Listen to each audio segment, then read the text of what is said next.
BJP పార్టీకి అమ్ముడు పోవడానికి వైసీపీ పార్టీ నుంచి ఎందుకు పోటీ నిలబెట్టారు? బీజేపీ పార్టీకి అమ్ముడు పోవడానికి తెలుగుదేశం పార్టీ నుంచి ఎందుకు పోటీకి పెట్టాలి?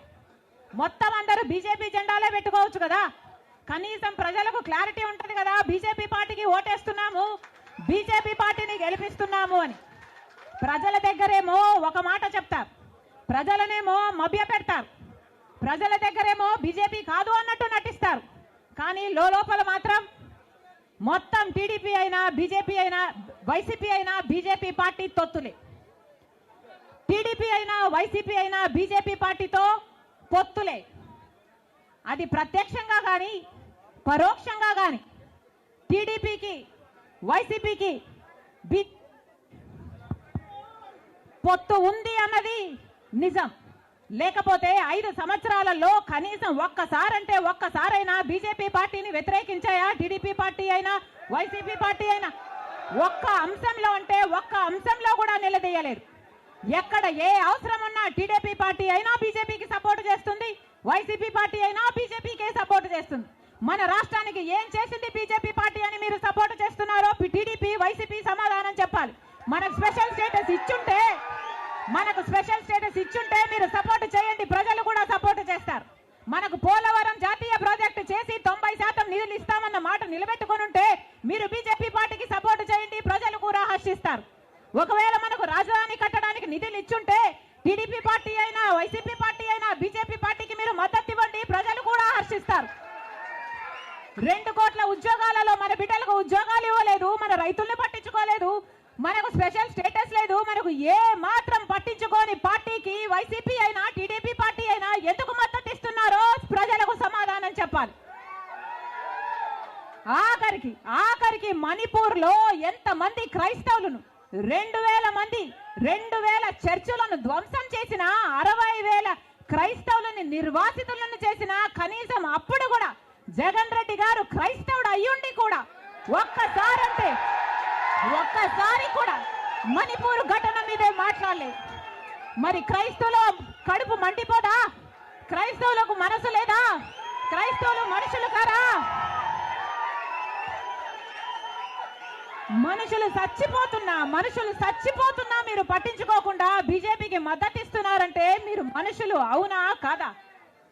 టీడీపీ పార్టీ జగన్ రెడ్డి గారు చంద్రబాబు గారు సమాధానం చెప్పాలి, ప్రజలకు సమాధానం చెప్పాలి. మళ్ళీ చెప్తున్నాం, ఆంధ్ర రాష్ట్రంలో ప్రజలందరినీ హెచ్చరిస్తున్నాం. బీజేపీ పార్టీకి టీడీపీ పార్టీకి వైసీపీ పార్టీకి పొత్తులు ఉన్నాయి. అవి మన కంటికి కనిపించినా కనిపించకపోయినా పొత్తులు ఉన్నాయి. గత 5 సంవత్సరాలుగా చూసాం. టీడీపీ ఎంపీలైనా వైసీపీ ఎంపీలైనా బీజేపీకే మద్దతు ఇచ్చాయి, ప్రతి అంశంలో వాళ్ళ పక్కన నిలబడ్డారు.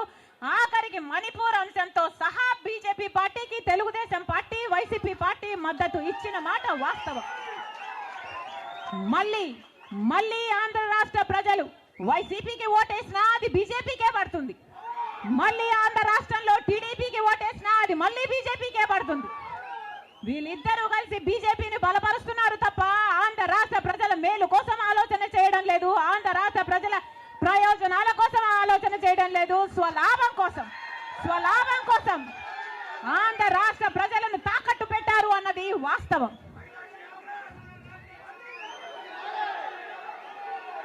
మళ్ళీ చెప్తున్నాం, రాజశేఖర్ రెడ్డి గారు బీజేపీ పార్టీకి వ్యతిరేకి. రాజశేఖర్ రెడ్డి గారు తత్వ పార్టీ కాబట్టి ఒక మతాన్ని రెచ్చగొడతారు, ఇంకో మతాన్ని అవమానిస్తారు. ఇదే బీజేపీ పార్టీకి తెలిసిన రాజకీయం. మతం పేరుతో చిచ్చు పెట్టాలి, ఆ మంటలో వీళ్ళు చలి కాచుకోవాలి. ఇదే బీజేపీకి తెలిసిన మంత్రం. అందుకే రాజశేఖర్ రెడ్డి గారు బీజేపీని ఎప్పుడు వ్యతిరేకించారు. రాజశేఖర్ రెడ్డి గారు ఆశయాలు ఒక్క కాంగ్రెస్ పార్టీలోనే నెరవేరాయి తప్ప ఇక ఏ ఇతర పార్టీలోనూ కాదు. రాజశేఖర్ రెడ్డి గారి మూలాలు కాంగ్రెస్ పార్టీయే, రాజశేఖర్ రెడ్డి గారి ఊపిరి కూడా కాంగ్రెస్ పార్టీయే. మళ్ళీ చెప్తున్నాం, రాజశేఖర్ రెడ్డి గారిని ప్రేమించే నాయకులైనా, రాజశేఖర్ రెడ్డి గారిని ప్రేమించే ప్రజలైనా రాజశేఖర్ రెడ్డి గారి ఆశయాల కోసం నిలబడదాం, బీజేపీ పార్టీ కోసం కాదు. బీజేపీ పార్టీకి తొత్తుల్లాగా పనిచేసే పార్టీల కోసం కాదు. మళ్ళీ చెప్తున్నాం, రాజశేఖర్ రెడ్డి గారిని అభిమానించే నాయకులైనా ప్రజలైనా రండి, రాజశేఖర్ రెడ్డి బిడ్డతో చేతులు కలపండి. ఆంధ్ర రాష్ట్రంలో మళ్ళీ రాజశేఖర్ రెడ్డి గారి ఆశయాలను సిద్ధింపచేద్దాం. నేను రెడీ. మీరు రెడీయా?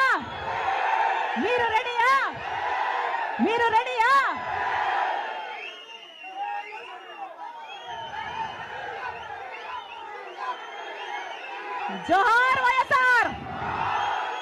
రాహుల్ గాంధీ నాయకత్వం వర్ధిల్లాలి.